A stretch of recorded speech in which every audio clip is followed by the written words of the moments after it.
When someone asks me why I'm now speaking up as to what I see are the problems with the Obama administration and not over the past 8 years, the obvious insinuation that I must be a racist. The fact is, during the Clinton and Bush presidencies, I was content to simply write letters and vote against politicians with whom I disagreed. But because of the sharp left turn by Obama, I have determined that letters and votes are no longer enough. I'm fed up with being ignored by Barbara Boxer, Dianne Feinstein, Nancy Pelosi, President Obama, even ex-President Bush. I am now actively working and campaigning against politicians that are functioning to ignore and dissolve the U.S. Constitution. This is not a spur-of-the-moment decision for me. To explain this, I will go back 40 years. For the first 20 years, I didn't pay attention to politics. I barely paid any attention for the next 10. I even disliked Reagan when he was president. I have since changed my view of him. Creeping socialism and government corruption are the main problems with modern politics. This country was founded as a capitalistic society to keep government's involvement in the people's business at a minimum. This is why there's a Second Amendment, to protect the people from a tyrannical government, not the other way around. President Johnson's Great Society started the downturn in my lifetime. Who could argue with giving a hand up? I certainly did not, but a hand up quickly turned into a handout. Work ethic to earn a living and taking chances to earn a great living quickly replaced by welfare rolls. The incentive for people to work to improve their lives diminished. Look no further than the American Indian. No other group had more cradle-to-grave help than the American Indian, and yet they are the most impoverished people in our country. All incentive for self-improvement gone. Fast forward to today. I think President Bush did a good job keeping us safe after 9/11, but I disagreed with him on spending. He never saw a spending bill he did not like. I was mad he never used his veto to stop a spending bill. His last-minute TARP bill was a mistake. President Obama compounded this many times over with his bailout. Obama's bank bailouts are wrong. His car company bailouts are wrong. His insurance company bailouts were wrong. All should have been allowed to go through bankruptcy.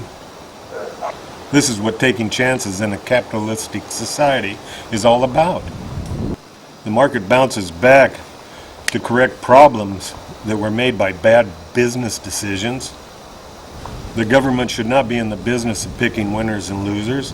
The government should not be in the business to spread the wealth. That is income redistribution. Obama said he didn't even agree with retributions because, quote, he said retributions did not go far enough, unquote. I heard him say it. Obama thinks business profits are evil. Therefore, he's taking all the profits from businesses that he can. Government is not a creator of wealth. Government is a destroyer of wealth. If you get a check or a tax cut from Obama, it's because he already took that money from somebody else.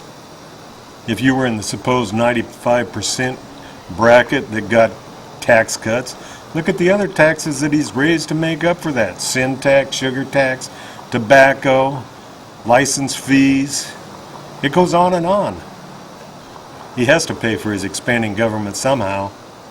The largest new tax is his cap-and-trade bill that he's trying to ram through Congress. This will punish any person or business that produces a CO2 byproduct. Think about it, just breathing, you're producing CO2. The greenies will get rich trading carbon credits. Oil companies and power generating companies will get heavily taxed on their profits, and Obama will take that money and give it to their competitors.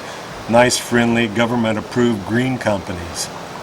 All of this to fuel unproven technologies. The world marches on, and we hope that solar and wind power will carry us through. Meanwhile, no fewer greenhouse gases are expelled. It's just a matter of time before businesses move out of the country or just give up because they no longer can make a profit. It's already happening in California. The incentive for people to better themselves is being replaced by a nanny state. Government will handle all. When there's a downturn in the economy, businesses have to react to survive. They may have to lay off employees. They may have to cut back on any capital improvements. They may even lower their prices to gain more market share. All of this to remain competitive. Government will never cut anything. In addition, they will raise prices because revenues are short. Case in point, Silicon Valley has lost so many employees during this downturn in the economy that fewer people were riding buses and trains to work. Did they cut the number of trains and buses? Did they lay off unneeded personnel? No, they raised the fares to the few lucky people that still had their jobs and had to ride the trains and buses to work. The government expands, private business contracts. When private business is gone, tax revenue is lost. In the spring of 1968, James Earl Ray killed Martin Luther King Jr. MLK had a great message. Judge a person by the content of their character, not the color of their skin. Jesse Jackson took up in the absence of MLK and has been a race baiter ever since. This worked so well we soon got Louis Farrakhan and Al Sharpton. The effectiveness of this tactic did not go unnoticed, and we soon got every minority group shouting racist, homophobe, or sexist. It all worked. Name-calling to divide and conquer still goes on today. Affirmative action sprung up because of this. Everything has to be apportioned by a predetermined formula. People no longer judged by their qualifications alone. I am worried about the slide towards socialism in our country, so I attended tea parties and town hall meetings to speak out. I again was called a racist, AstroTurf protester, brown shirt, Nazi, un-American, and domestic terrorist. These descriptions were all used by our elected representatives. Others have used terms such as teabagging redneck. I, like many other citizens, have had enough. I notice there are many more people like me who've kept quiet, and now I know that we are not alone. We are now out marching to show that we are not as described above. We're not breaking windows, setting fires, or attacking the opposition with whom we disagree. We simply want to make sure that our views are heard. This is why I'm now speaking out and hopefully helping to solve the aforementioned problems.